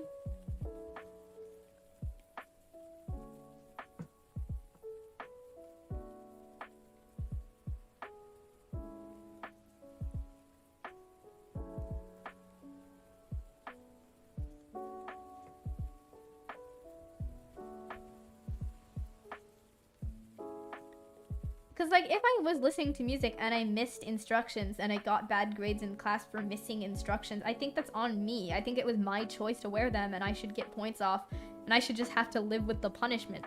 But if I'm still doing okay, which I am, and they're only helping me focus, which they are, apparently they're not helping me focus in English, but which they are, then like, why should I? There's literally no reason for me to have to be taking them off. It's literally helping me with the class, or at least just not affecting it. And in that case, you're only telling me to take it off for just the sake of telling me, because it's not affecting my score. It just doesn't matter. It just doesn't matter. Please get the stick out of your ass, Dr. Sater. Okay.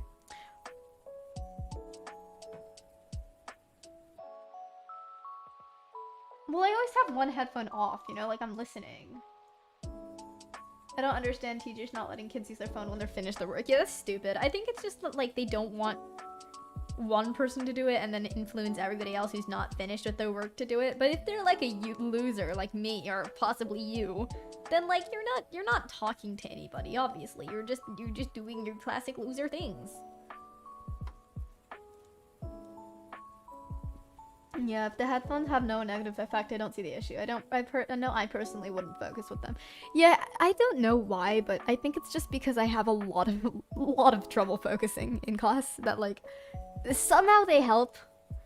I think it doesn't necessarily help. I just think it has no effect. Like, it doesn't have a negative effect, but it doesn't have a positive effect either. It just doesn't have an effect because it's kind of just like it helps the time just pass in the class faster, I think. Like, it just makes the class go by faster. Which I think is worth it.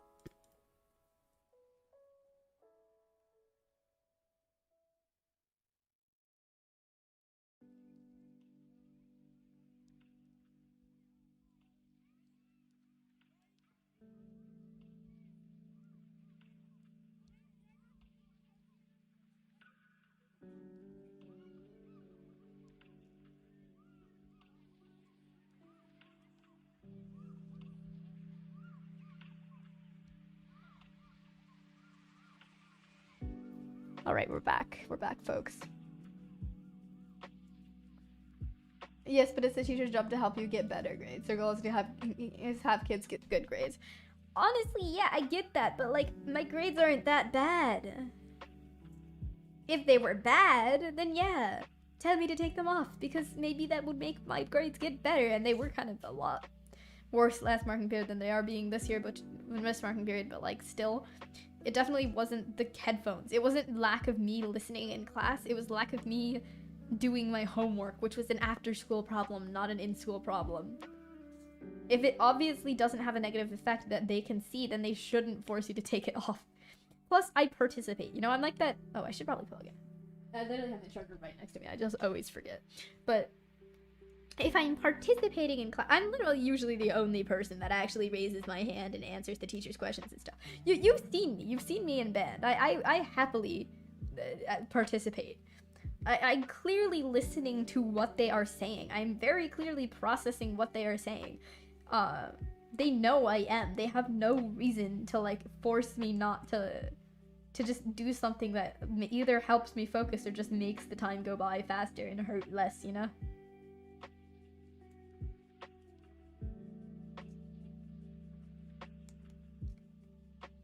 Because without them, classes go by unbelievably slowly, and it just hurts.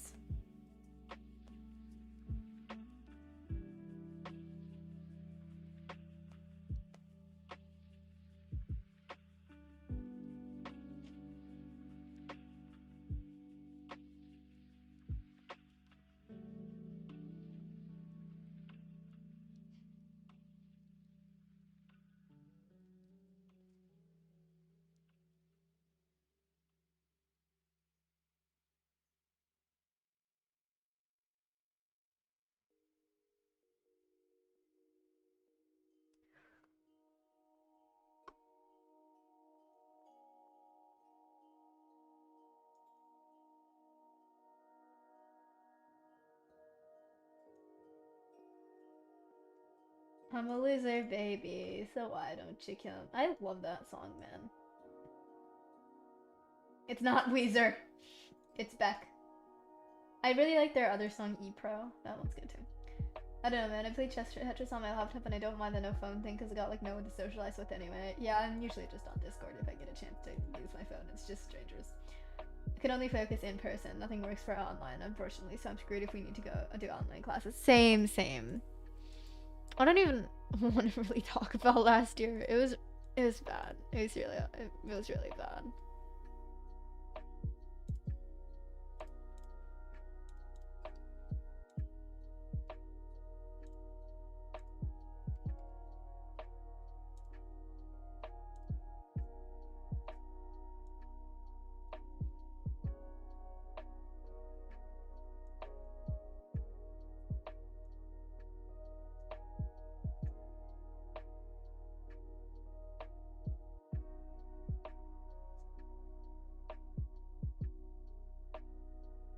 I type faster than you, just so you know.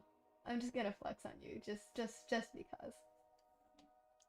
My grades are fine thing makes sense until the teacher gets reported for making exceptions for kids for little to no reason. You know that's not happening, okay? Don't pretend that they actually, like, do their job. Like, teachers don't get reported for shit, man.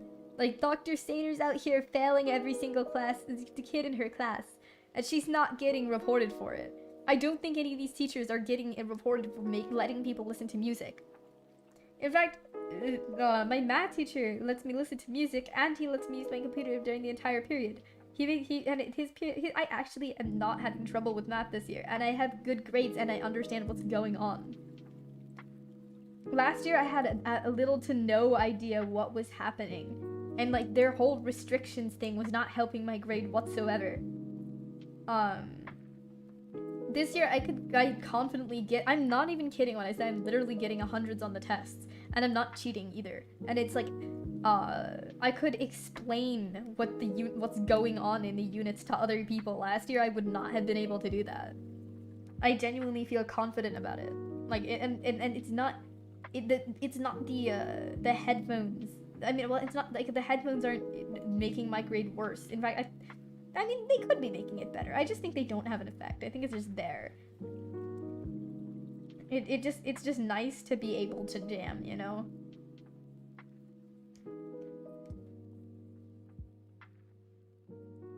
And if they are out here, like, firing teachers, which they're not, of course,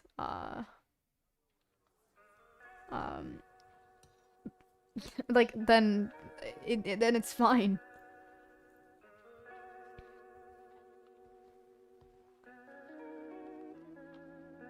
Yeah, I have migraines as well.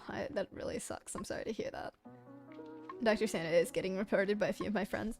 Yeah, but they don't make any difference, you know? Like, first marking period grade is permanent, okay? That's not going away if she gets reported.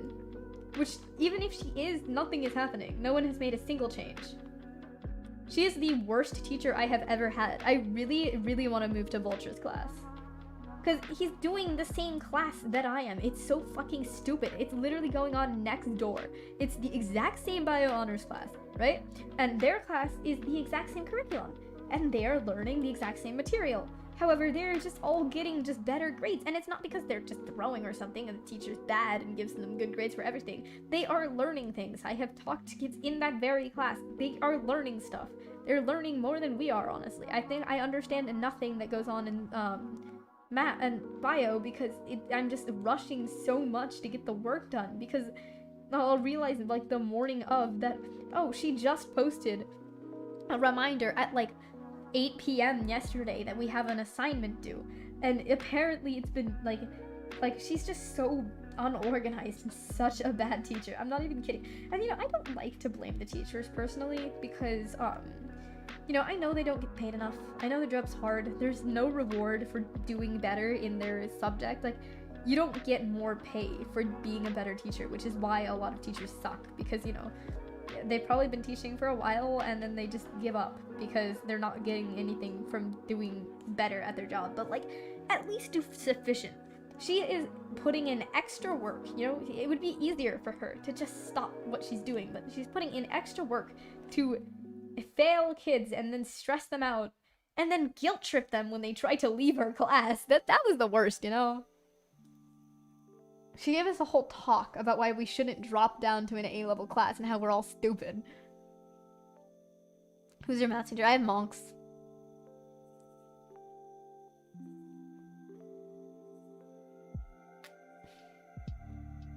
The teacher needs to get fired, and so she's actually good at it.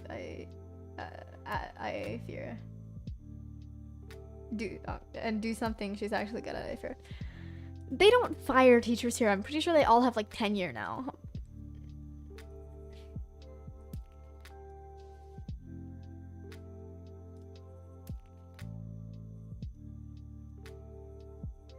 And actually, I think we have pretty good teachers at our school. I'm pretty satisfied with it, but some of them are so bad. And you know, I don't even know how I'm doing well in her class right now.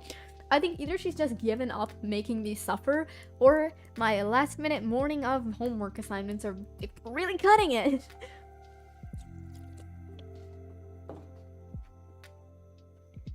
Not to mention, you know, I think all you introverts will understand what I'm saying here. But, I hate group projects so much. So much. It sucks so bad. I hate them. And she makes everything a group project, and she makes passing that class a fucking group project, right? Because if you don't understand what work you're supposed to be doing, just ask a friend. I don't have any friends in that class. I have friends in honors bio. They're not in that class. Either they were in that class and they dropped down because our class fucking sucks, or they are just not in it. And I just didn't get lucky. Literally the only person I have is Lean, and I think Lean hates me with a burning passion. I am very afraid to ask Lean for help with bio. Not to mention, I don't know, I just, it's so much that I would be asking of, because it's not just how do we do the homework, it's like, what the fuck is going on, you know? What the hell is lactase? They hurt my soul. Yeah, they actually are so bad.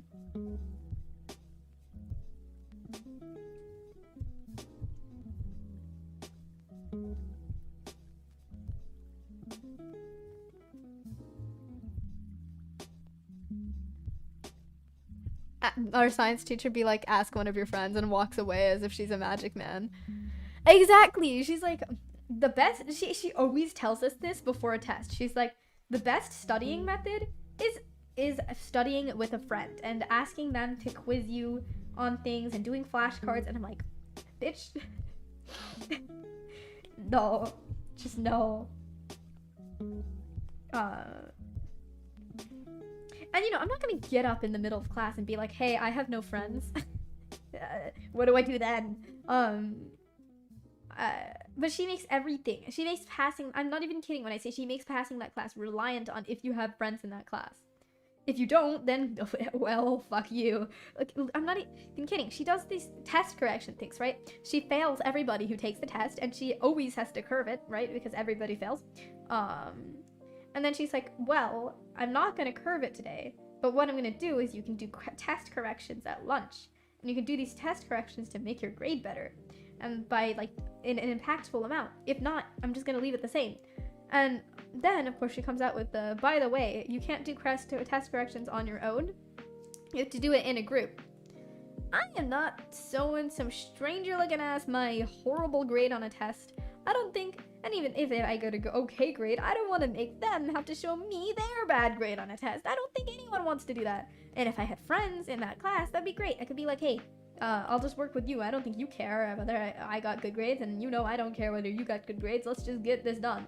But I don't, and I don't want to work in a group with strangers. And I raised my hand. I was literally like, do we have to do this in a group, right? And she was like, yeah, you do have to do it in a group. And I'm like, okay, what the fuck, why? Why? Give me a good reason. Give me a reason. I don't know, a good one, you know, that's a little bit of stretch, but give me a reason.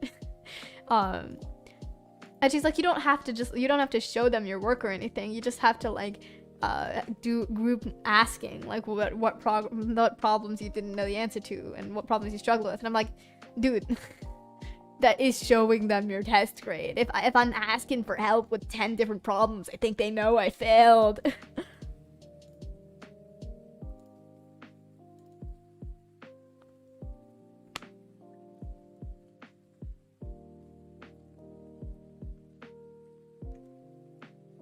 Yeah, why is that bot attacking me, man? Maybe I'm just, like, freaking famous. Maybe that's why.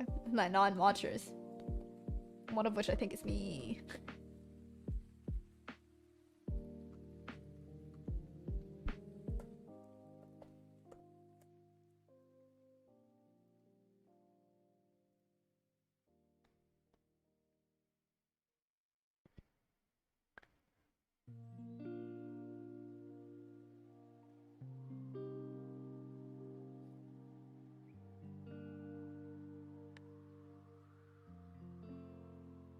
Honestly, you gotta suck it up. No. I'm literally, no. Like, I'm just not gonna do it at this point. I will take the 70. I'm not gonna do it.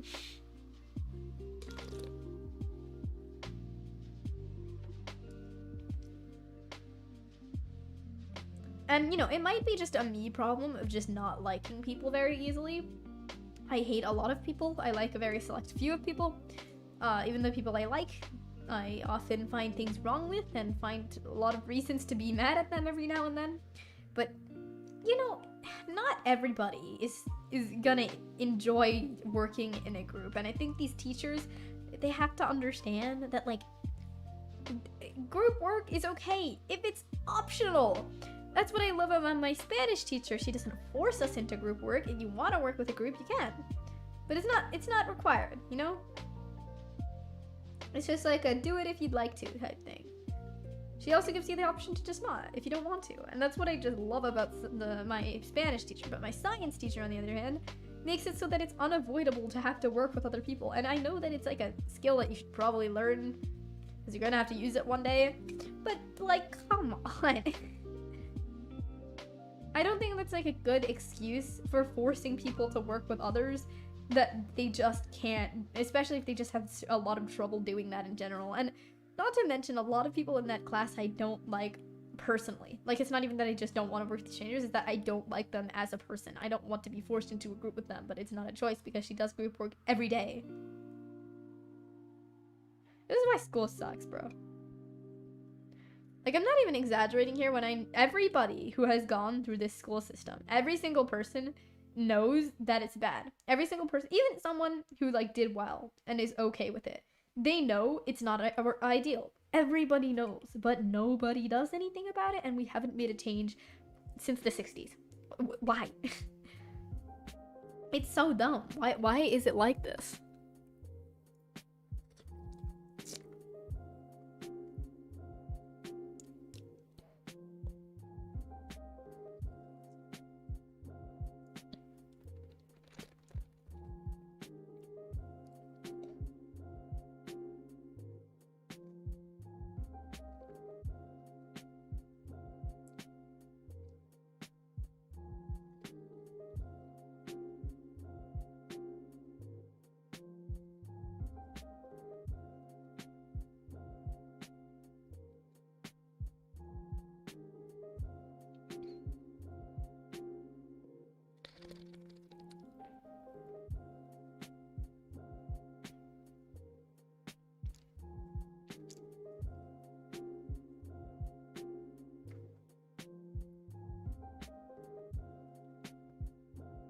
Nice liner. Thank you, Cactus.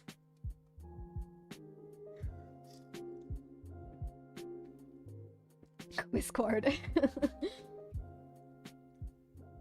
Yeah, like literally everyone is like, bro, the school system's sucky, but like what am I supposed to do? And walk away from the problem. Like, yeah, it's like I can't make a change, right? Because first of all, I am a student. I haven't even completed the school system yet. I can't talk on it. Not to mention I can't really make much of a difference other than doing what I'm doing now and just expressing the reasons why I don't like it. But there are people who can make a difference. Maybe not easily, but they can, you know? And if anybody's gonna make a difference, they have a better chance than we do. But they don't. It's so fucking stupid. I don't understand. And I asked my mom about this, right? Because she isn't on the school board, right? But she is in the school system. She's a teacher. And she used to be on like the board of education for our area. And I asked her about it. I was like, everybody knows it's dumb. Why doesn't anyone change it? And she's like, people try, but they are met with people who fight back about it and don't want it changed. I don't think it's so much that they don't want it changed, that they don't have any ideas of an alternative. I don't know. Maybe that's just me. I haven't been on the board of education, right? I don't know. So, you know, I could be wrong. But in my personal thoughts, what I think it wasn't that they didn't want the school system changed. It's that they didn't have any ideas of how to change it. And maybe they did, but they didn't want to go through them because it felt like a lot of work, a lot of extraneous work. And they would prefer to leave things as the way they are because they are just old people that are not going through the school system anymore and have forgotten how sucky it is. And don't have any empathy for all the struggling students that are literally suffering and dying. And I'm not even kidding when I say dying. The people who are literally suicidal. And this because of this fucking school system. And they don't make a change because they don't care, you know? Just that type of thing.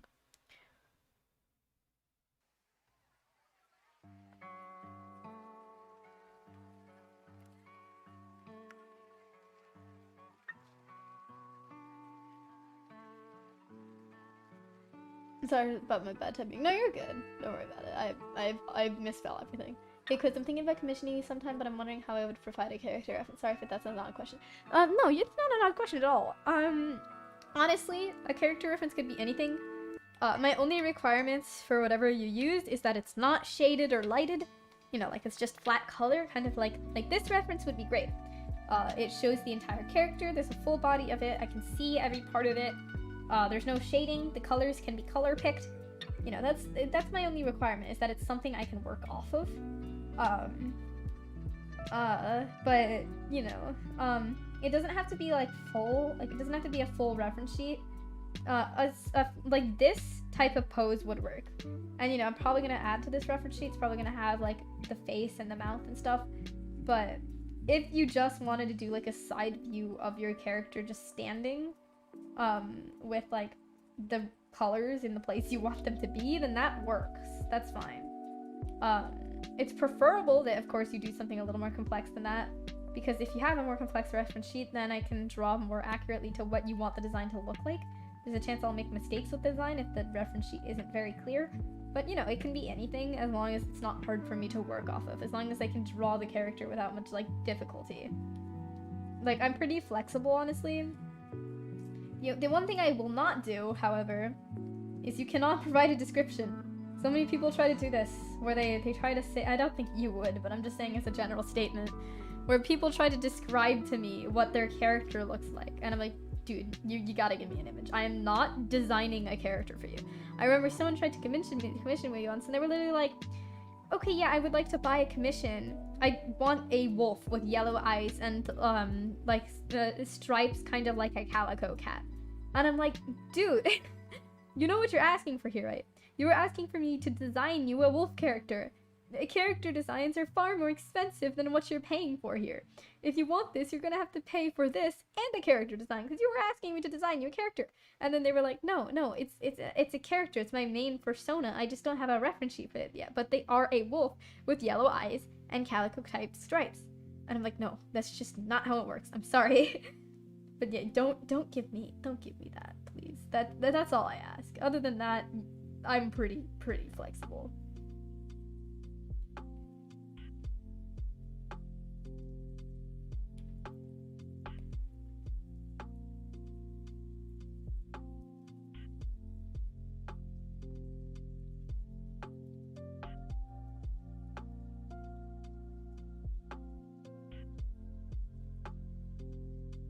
Like, I understand they're trying to support, so I don't want to be mean, but like,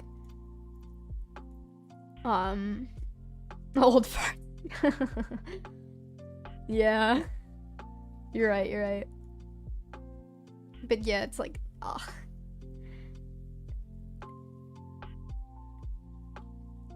Bicolors on the wings. I didn't even notice that, but oh my god, that's true. I think I might be bi. I'm not sure. I used to think omni or pan, but I think I have a preference towards males, but I'm not sure.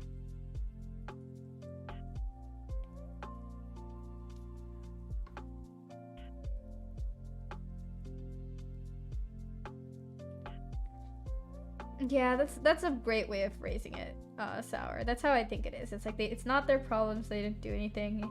It's hard for them, it's hard on their jobs to stand up and make a difference. And, you know, it needs more than just one person. Like, I know there's like all these like science fiction stories about one hero that saves the day, but that's just not how things work. Like, we need more than one person. We need more than two people coming to the understanding and wanting to avidly change the school system. We need a lot of people. And there's just not enough at the moment. There's just not enough people who care. And it's really, really sad, in my opinion, that like so many kids are being forced, thousands and thousands of kids are going through an awful school system that has flaws all over it, not just in the curriculum, but how it just exists is so bad. And so many kids are going through it daily. And like, we're taking so long to change it for no reason. And Cactus, you're right when you say like it's not even gonna happen soon. Like, I'm going to be done with the school system before I see a change in it, and I guarantee that. I could bet money on that. I'm not going to, but you know, I'm pretty sure I'm right here where I say like it's not going to change in my lifetime. Well, not in my lifetime, maybe in my lifetime, but not in my experience through the school curriculum. I'm going to have to go through it, right? I'm going to have to live through this. It's not going to change in 4 years. I'm going to be done with the school system by the time it even changes a little bit. And while I'm going through this 4 years, an entire generation of kids will be going into their first year of kindergarten. You know, more and more people are just going to go through this. It's so dumb.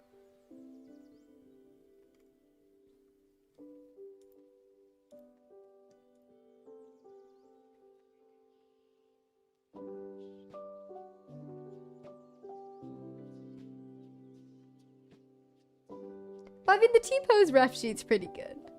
What I find annoying is that they won't even give you a color palette to go off of by trying to provide a description only. Yeah, it's exactly like that. And character designing is quite difficult. Maybe not for everybody, but for me it's hard. Which is why I have a completely different charge for character designing than for drawings. Like, if you're going to want me to design you an entire character, I need a ref sheet.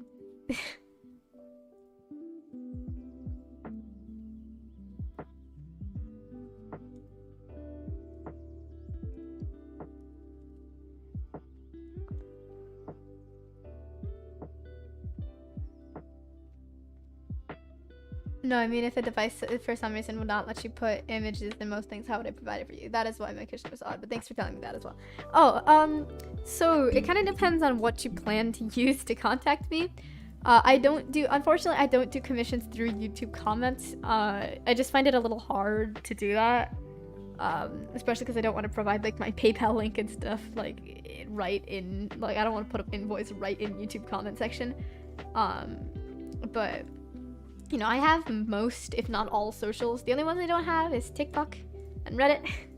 I have Toy House, I have Insta, I have a Discord, I have even Twitch if you would want to message me on there. I have DA, I have Twitter, I have Tumblr. You can message me on any of those if you have any of those. You can also email me if you want to commission me. And I'm pretty sure all of those should allow you to like upload images from your device into it. I know not everybody has Toy House because it's kind of you have to pay to get onto the site, but anything else that you have, then you can use that. Like any of them work.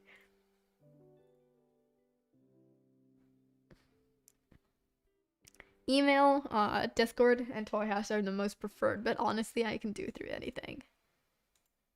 If you only have YouTube, then we maybe can figure something out, you know. I'm really disappointed that YouTube removed the feature of being able to contact and like message other creators. I get that like popular people must have gotten a lot of spam, but like damn.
I'm working on getting a mixtape out sometime soon. That's so cool! You should show that to me if you do.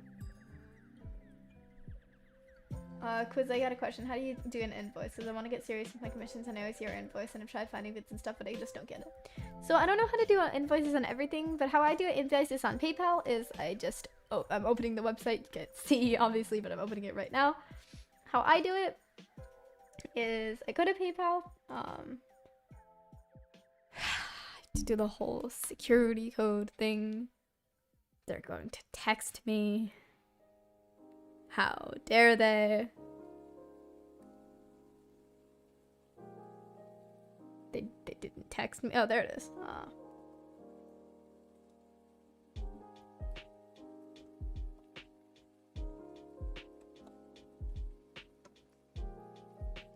Alright, anyway. What I do is I go right to PayPal. Redirect me, please. Okay. Then I go to pay and get paid, create and manage invoices. Then you just click create invoice, and I just set the price, and then you share the link with whoever you're sending it to. You don't have to use invoices though. You can also just send them your paypal.me link, which everybody should have. Like, I'm pretty sure everyone has one with a PayPal account. But that's just with PayPal. I know some people use like Cash App and stuff, and I honestly could not tell you how to use those. I would advise just ask your family, but you can do commissions without using invoices. I use them. I mean, they're better because like if you're an adult, but since you're not an adult, it's fine. But like when you're an adult, the reason people do that is so that they can like collect taxes. I'm pretty sure. Is that why? Adults, correct me if I'm wrong. I don't know. I'm not an adult, but That's why a lot of commissioners do that, is because taxes. But like, for kids, I don't think you really need to.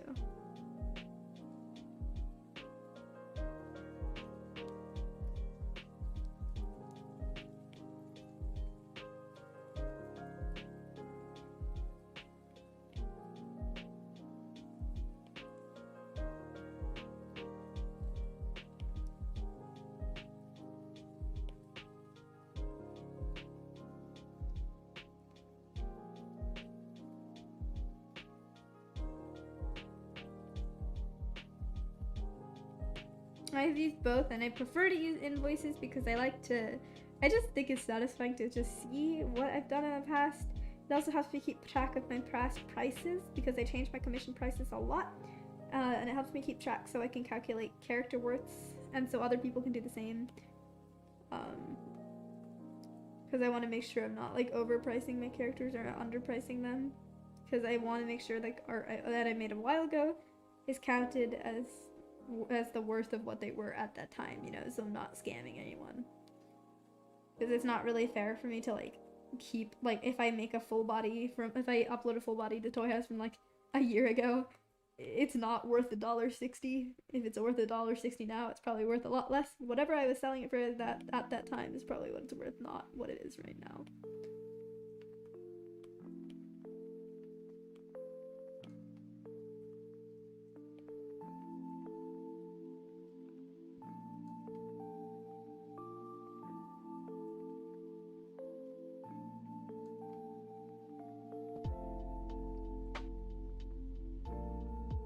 If you don't got any other social media, can't you use email? Yeah, you could use email.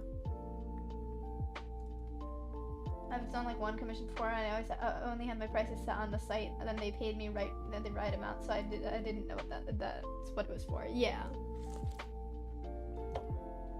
If you use the PayPal without me link, there's a chance people might like not pay the right amount, but there's also a chance people might tip you, so that's what it's what's nice. But yeah, you know, just like, they're not necessary, they're just helpful.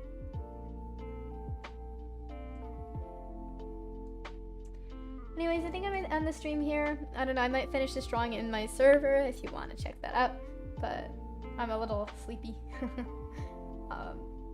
And it's kind of hard to talk right now, you know, I hope you know what I mean. But yeah, thank you guys for watching. If you have any other questions like this, just message me on Discord or something.